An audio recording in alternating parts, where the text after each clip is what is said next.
Radio Show, Orange County's business talk show, focused on exploring topics of interest to CEOs who are leading middle market companies. With your host, Richard Franzi. And welcome to this episode of Critical Mass Radio Show and Podcast. I am your host, Richard Franzi, and we have an outstanding show planned for you, ladies and gentlemen. You're so lucky to be listening to us live here on octalkradio.net, or maybe as a podcast or watching the video somewhere.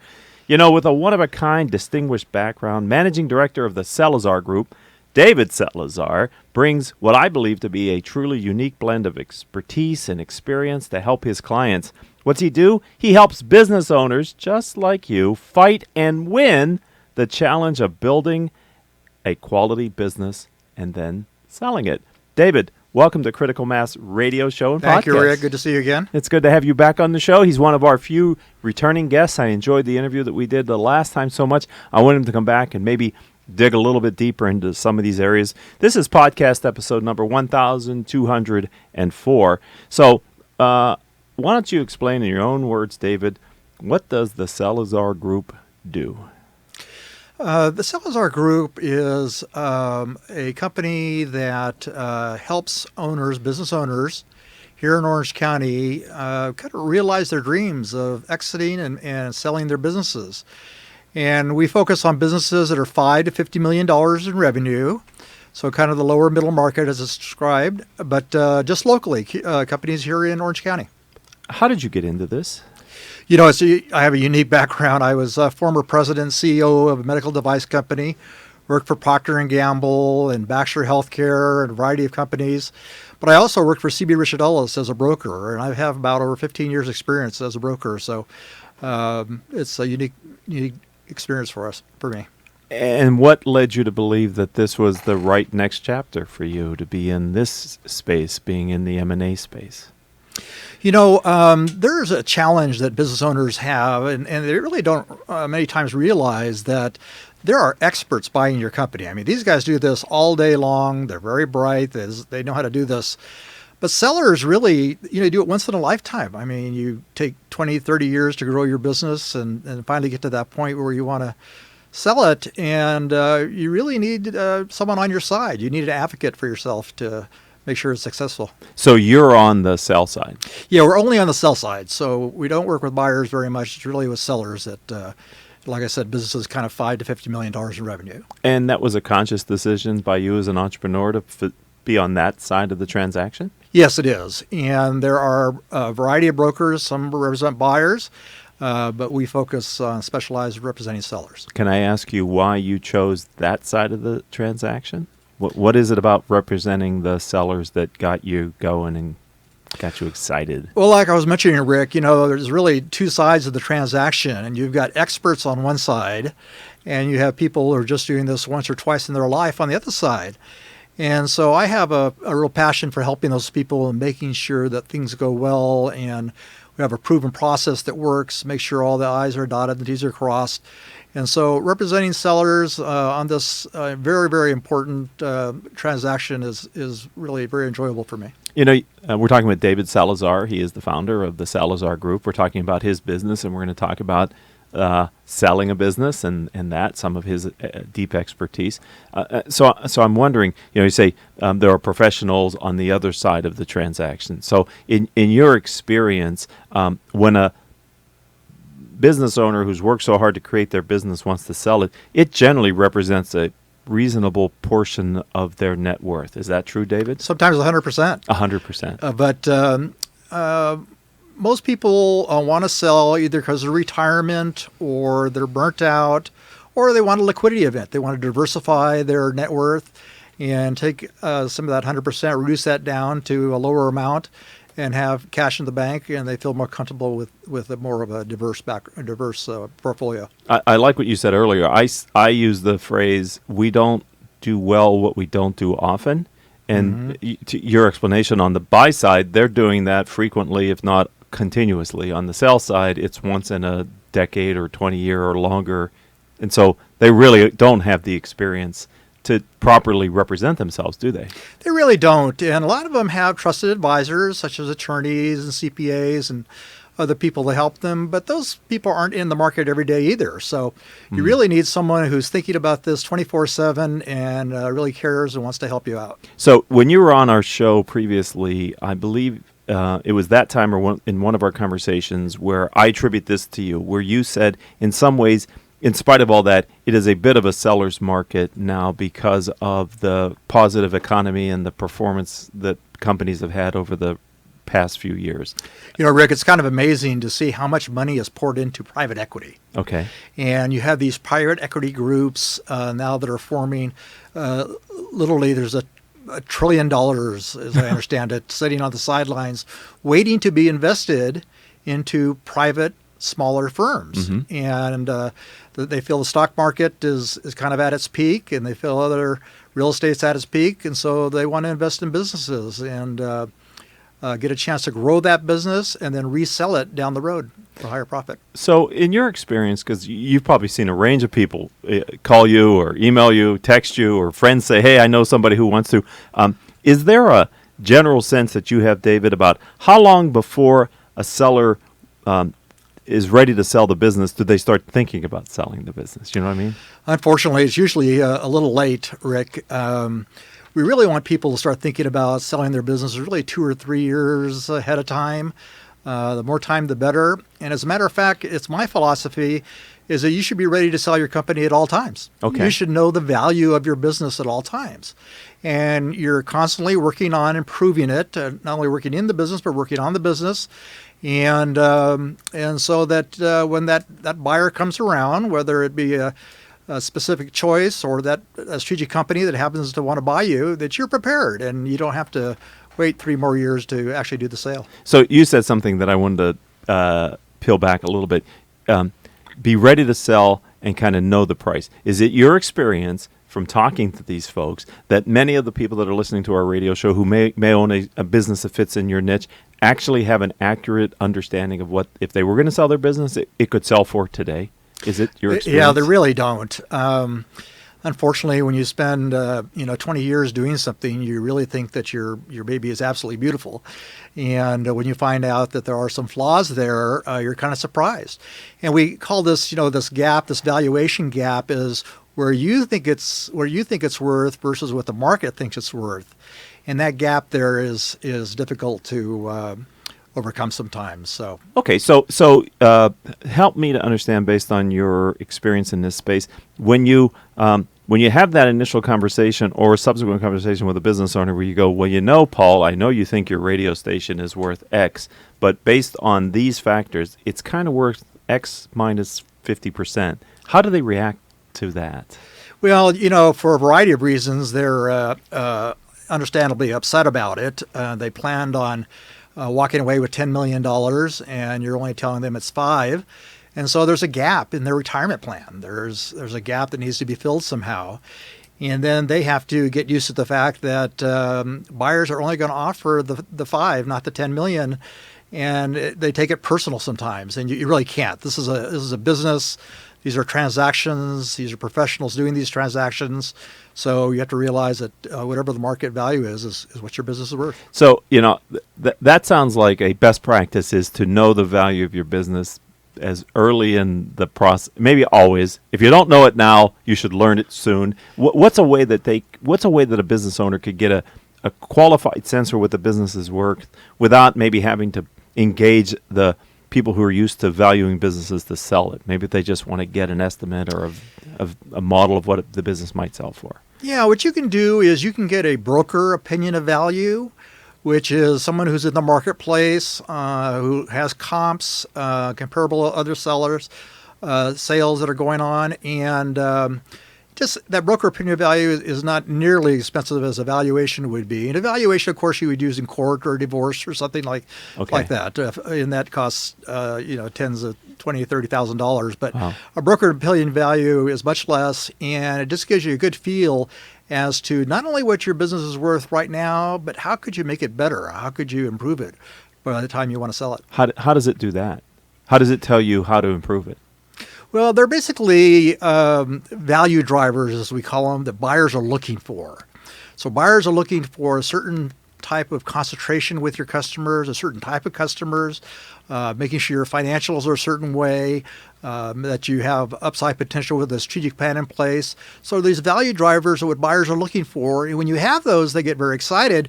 When you don't have them, then they have to start discounting your business because they know they have to do it at some point to get the true value of the business. So if someone was interested in doing a valuation through a broker, is that something that they could just Google and people would come up who provide that service? Or how would a business owner even begin that process of figuring out how to get an appraisal or a comp-based sale? Well, at Salazar Group, we do that as part of our additional services that we provide. Not all brokers do that, but Salazar Group we do, and we just think it's essential to know where you currently are with your value, and then how we can improve it, and then we can sell it. So it's kind of a three-step process. It kind of makes perfect sense to me. I mean, if you're gonna sell anything, the idea of selling your house is a great one, right? You sort of look around, what's been happening in my neighborhood, and what's the trend? What's the price per square feet they're getting? How many square feet do I have? And is that a number I'm good with? This is sort of a similar thought process, right? Well, in the sense that you have a buyer and a seller, and you have comparables, but every business is a little bit unique. That's it's the a challenge, little bit right? different. Yeah, you can't just lay the square footage on top of the the business. customer base is a little different. Your strategy is a little different. Your pricing may be a little different, and so you just can't take a cookie cutter approach to it. You really have to take more of a strategic approach and say, okay, you have the good numbers, the cash flow, but what else do you have that might be intellectual property? It might be a certain strategy that you have. There's some reason that makes you a little special why your customers buy your product versus your competitor. Okay, so there's a story there. There is. So, in your opinion, having worked with these folks, is a business owner mentally prepared to talk about their business this way to a potential acquirer? You know what I mean?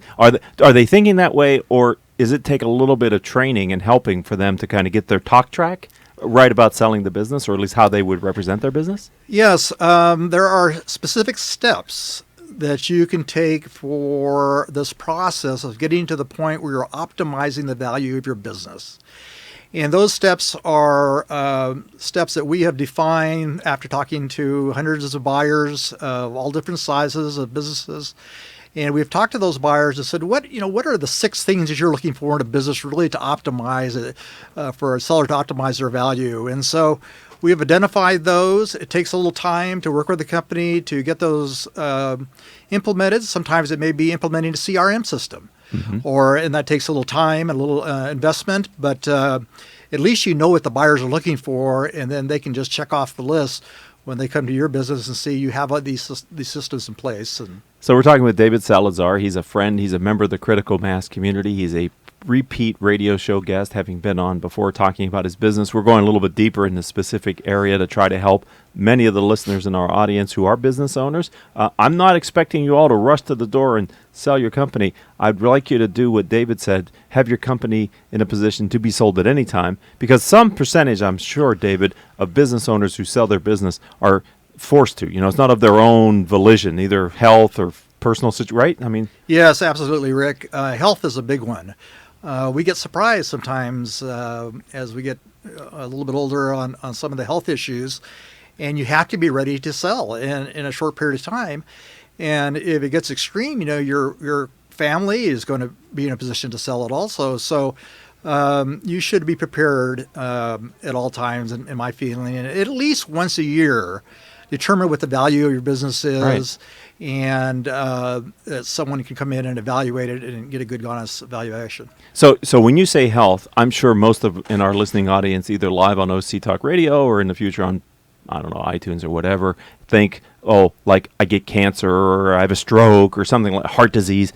I would argue mental health in the form of burnout is a health-related issue that causes people to sell their business. Do you see that? It's in the top 2. It is? So burnout and retirement are the top 2 reasons. And of course, burnout comes when it's unexpected. You come back from a vacation and you sit back down at your desk and you realize, I don't want to do this anymore. Oh my God. I've done this for 20 years. I've built this baby to what she is now, and I don't want to do this anymore. So what do I do now? Right. And again, those that are prepared are the ones that'll get a chance to optimize the value. Just as you're talking, I feel like some of the oxygen has gone out of the room. You know what I mean? To have that sitting at your desk starting to feel that way, you sort of start to hyperventilate, too extreme of a term. But I mean, that sort of like is the wrong path to exiting your business, because you're already, in my mind, kind of in a negative situation, right? You're sort of in a deficit position. Then maybe you don't want to be that when you're selling your most prized asset. Yeah, you're almost being forced out. By yourself. Because you don't want to come to work tomorrow. Right. Or you don't want to do this next year, or you don't want to wait for a recession to happen again and then have the value of your business go down and wait 10 years to build it back up. And so you do get kind of a little bit of a panic. So it's best to have people that you know, such as our group, and can help you be prepared. And so whenever you do have that feeling, whether it be for retirement or burnout, you're prepared. So I'm talking with David Salazar. So let's role play for a second. Let's say I'm that starting to be burned out business owner, and I get you to give me a broker's evaluation, and I look at the number and I go, "Oh, David, I need more than that." And you go, "Well, here's 6 or 8 drivers of value. You ought to do this work." The time that I'm most likely wanting to do it is when I'm already starting to feel like I don't want to be there to begin with, right? Now you're telling me I have to work harder to get out? That seems to me to be a difficult ask. Yeah, it's not really, you're a hard worker to begin with. Anybody who starts a business and builds it up to $5-10 million, you're a hard worker. Right. And I'm always amazed at the challenge those people overcome. But it really, again, just means being a little smarter, if you will. Okay. Understanding the process. We use a specific proven process that has steps to it that make sure that everything is covered. And then also being prepared, understanding the value drivers and the value builders, and those things that'll optimize the business. You already know those, you're working on those instead of being surprised by them. So we have a few minutes left here, and I wanted to get over. I've got a number of questions here, and we've only touched on a few of them, David. We'll have to have you back in the future. Come back and maybe get the rest of the questions I didn't get to. Sounds great. Okay, Sounds we'll good. do that again, Paul. Yeah. Let's get them scheduled, Joan. But my question for you is there a psychology of the sale that experienced buyers know if they go through a certain sequence, they're likely to prevail in the negotiations? Let me be more obvious. Do sellers agree to a higher price in the beginning of acquisition, knowing that by the time they get to close, they're going to be able to lower that price? Yeah, Rick, it's called retrading. Retrading? Yeah, so they'll make an offer, let's say $5 million, and you'll go through the entire negotiation process, and you'll sign a letter of intent. Then they get to something that's called due diligence, where they're really peeling back the skin of the business and looking into it. And every little thing they find, they're going to deduct $100,000 or $50,000 or whatever. And your $5 million all of a sudden goes down to $3.2 million. Okay. And so what recourse do you have at that point as the seller of the business? It's a little late, and Okay. you have to decide whether you want to move ahead with the lower price, or do you want to wait and improve the value of the business later on? So that's my point about being prepared, is if you know exactly what the buyers are looking for and you're working constantly at improving the value of the business, then you won't have to make those mistakes. So retrading, business owners, this is a word you should write down and you should be ready for it, because it sounds like it's an effective negotiating strategy. Because I don't know if this is your direct experience, but have you heard stories where the seller sort of believes they have a deal? Maybe they start picking out the cabin that they're going to buy or the boat that they're going to cruise on, or mentally they start to move towards the exit, which then would make this retrading all the more effective. When they come in and give you the lower offer, you're sort of bought into getting out of the business. Yeah, and I don't want to make it sound like all buyers are bad people or something and unethical. It's just part of negotiations, and they a lot of times don't know all the details until we get to due diligence. Right. So legitimate reasons why they reduce the price, and they have to reduce the amount of their risk.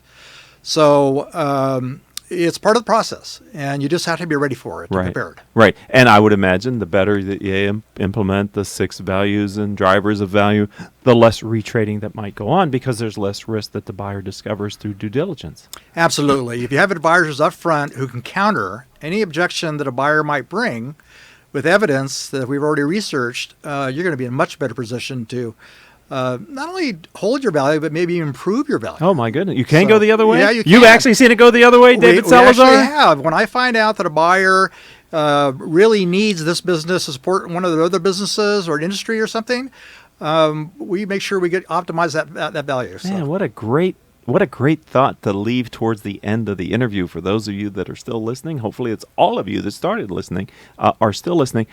From your experience happening to structure these deals, what type of advisors does a business owner need to kind of manage the transaction?